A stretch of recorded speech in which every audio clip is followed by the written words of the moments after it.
அவரைக்காய் பொரியல் செய்கிறதுக்கு தேவையான பொருள்: அவரைக்காய் நல்லா க்ளீன் பண்ணி கட் பண்ணி வச்சுருக்கேன். கருவேப்பிலை, வெங்காயம், கடுகு தாளிக்கிறதுக்கு, மசால் தூள், தேங்காய் பூ, தாளிக்கிறதுக்கு சிறிதளவு எண்ணெய் எடுத்துக்கணும். சரியா? இப்போ ஆரம்பிக்கலாம் பாருங்கள்.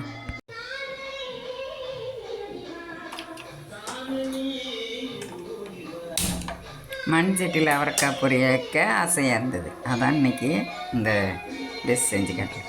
அடுப்பை பற்ற வச்சுட்டேன். எண்ணெயை எடுத்து தாளிக்கிறப்பல ஊற்றணும். சரியா?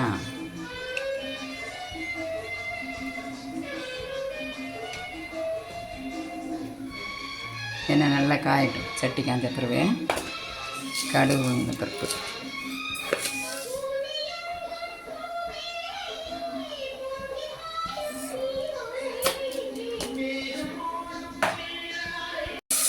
கடுகு நல்லா பொரிஞ்சதும் நம்ம வெங்காயத்தை போடுறோம் தாளிக்கு. இதோட 2 கருவேப்பிலையும் போடுறோம்.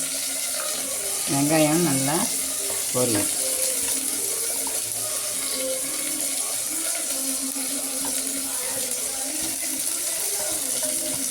கடுகு பொரிஞ்சிருச்சு, வெங்காயம் வதங்கட்டும். அதுக்கு பிறகு கழுவி வச்சு அவரைக்காயை போடணும். இப்போ அவரைக்காயை எடுத்து போடணும். ஒரு 2 பேருக்கு மட்டும்தான் பொரியல் வைக்கிறேன், அதனால் கம்மி அவரைக்காய் தான் செஞ்சு காட்டுறேன்.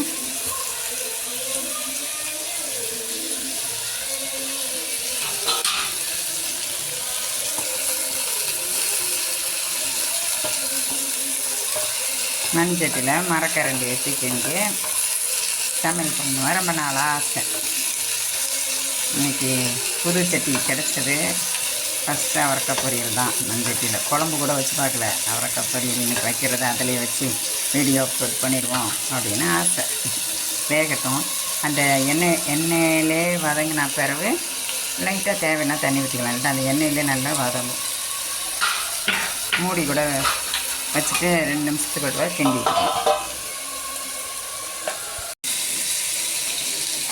கொஞ்சம் தண்ணி ஊற்றிக்கிறேன். இல்லாட்டா எண்ணெய் நிறைய ஊற்றணும். கொஞ்சம் தண்ணி ஊற்றினா அந்த தண்ணியிலே வெந்துடும். உப்பு போட்டு மூடி வச்சிடணும்.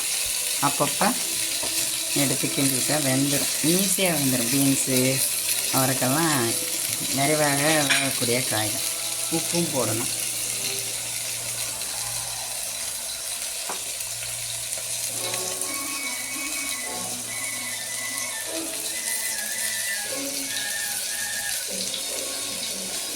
குட்டி ஸ்பூன் போட்டிருக்கேன், அதனால் போடுறேன். பெரிய ஸ்பூன்னா ஒரு ஸ்பூன் போட்டால் போதும். ரைட்டா? இப்போ நல்லா கிண்டிட்டு மூடி வச்சுருவோம். ஒரு 2 நிமிஷம் கழித்து திறந்து பார்ப்போம். இந்த தட்டு வச்சுக்கணும்.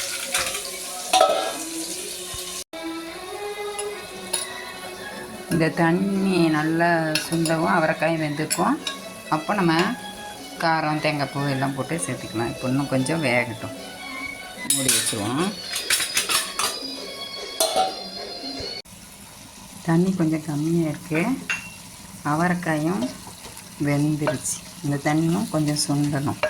நம்ம இந்நேரம் காரத்துக்கு பச்சை மிளகாய் போட்டுக்கணும் வெங்காயத்தோட. எனக்கு அது பிடிக்காது, அதனால் நான் மசால் தூள் போடுறேன். அது நல்லாயிருக்கும். கல்யாண வீட்டில் வைக்கிற அவரைக்காய் பொரியல் மாதிரி இருக்குன்ட்டு மசால் தூள் போட்டேன். குழம்பு தூள் போட்டு நல்லா கிண்ணு. இது பச்சை வாசனை இல்லாமல் அதோடு சேர்ந்து எல்லாத்தோடையும் கலக்கட்டும்.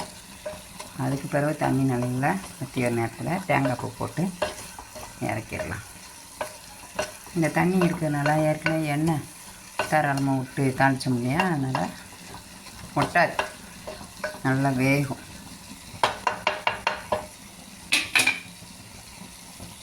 இன்னும் கொஞ்சம் தண்ணி சொன்ன பிறகு தேங்காய் பூ சேர்த்து இறக்கலாம். தேங்காய் பூ இங்கே இருக்குது, இதை இப்போ போட போகிறேன். தேங்காய் பூ நம்ம இஷ்டம் தான். நிறையவும் போடலாம், கம்மியாகவும் போடலாம். தேங்காய் விலையை பொறுத்து நம்ம எவ்வளோ நாளும் சேர்த்துக்கலாம். தேங்காய் அவ்வளோ அற்புதமான உணவு. சாப்பாடு இல்லாமல் இருந்துடலாமா, தேங்காய் மட்டும் சாப்பிட்டுருந்தா அரிசி சோறு தேவையே இல்லாமல் அப்படிலாம் சித்தர்கள் வாழ்ந்துருக்காங்க. தேங்காய் அவ்வளோ நல்லது உடம்புக்கு. அது கொலஸ்ட்ரால்னு சொல்லி தள்ளி வைக்காதீங்க. அவரைக்காய் பொரியல் ரெடி ஆகுது பாருங்கள். இப்போ பாருங்கள், தண்ணி எதுவும் இல்லை, மசாலெலாம் இந்த பச்சை வாசனை போயிடும். இந்த சூப்பில் கொஞ்சம் தேங்காய் போயிருக்கணும், அப்போ தான் நல்லா கெட்டு போகாமல் இருக்கும். ஈவினிங் கூட நல்லாயிருக்கும். தேங்காய் பூ நிறையா போட்டுருக்கேன் இல்லையா.